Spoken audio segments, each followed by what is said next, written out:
I'm Claire Babila, and my story is about my time in New York with my grandparents. So, a few years ago, I spent my entire summer in New York interning, and as a lot of people know, New York is quite an expensive city, so I wasn't able to live by myself. Luckily, my grandfather and my step-grandmother live in Queens, and so I was able to stay with them.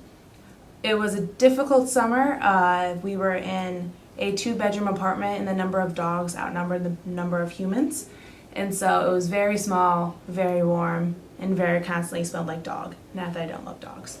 And so one day I'm getting ready to leave for my internship, which was in the city, like in Manhattan. And I was leaving, and there was only one banana left. And so my grandfather, every morning, he feeds a banana to the dogs because his dogs are weird and love bananas. And every morning I usually also took a banana, and there was only one left. And so I went to grab it and I went to give it to him, and he was like, "Oh, no, you take it." And I was like, "Oh, but Grandpa, you feed it to the dogs."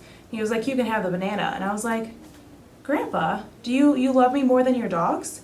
And he was like, "What are you saying? Like, of course I do. And what are you even talking about?"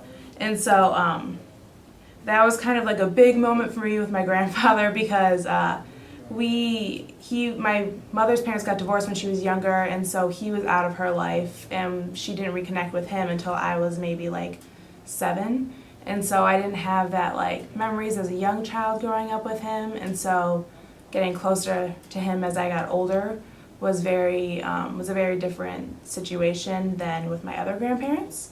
And so kind of having that one moment with him where I spent that entire summer just kind of getting to know him better, especially since he was sick and actually passed away a year and a half later.